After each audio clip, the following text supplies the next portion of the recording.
For thousands of years, ancient Egyptians preserved their dead in a process known as mummification. Now researchers have used chemistry and an unusual collection of containers to figure out how they did it.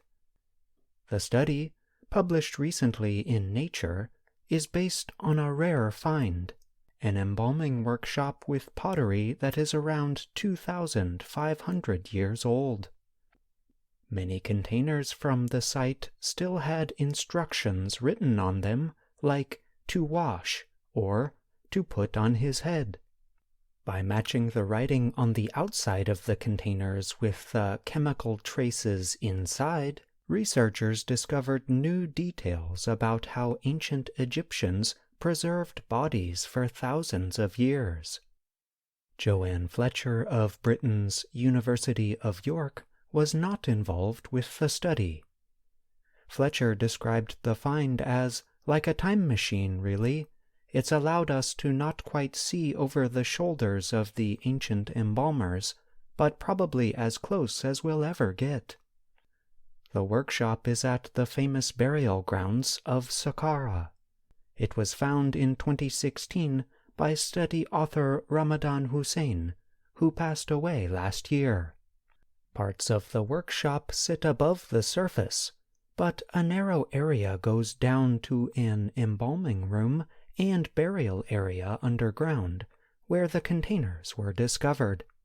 It was in rooms like these where the last part of the embalming process took place, said Salima Ikram of the American University in Cairo.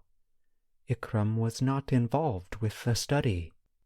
After drying out the body with salts, which probably took place above ground, embalmers would then take the bodies below. Experts already had some clues about what substances were used in those final steps, mainly from testing individual mummies and looking at written texts. But a lot of information remained unclear, said senior author Philipp Stockhammer of the Ludwig Maximilian University in Germany. The new finds helped break the case. Take the word antu, which shows up in a lot of Egyptian texts but did not have a direct translation, Stockhammer said. In the new study, scientists found that several containers with the word antu contained a mixture of different substances, including animal fat, cedar oil, and juniper resin. These substances, along with others found in the containers, have important properties that would help preserve the mummies, said lead author Maxime Rageot of Germany's University of Tübingen. Plant oils could fight off bacteria and fungi, while also improving the smell. Hard materials like beeswax, used on the stomach and skin, could help keep out water and seal the pores.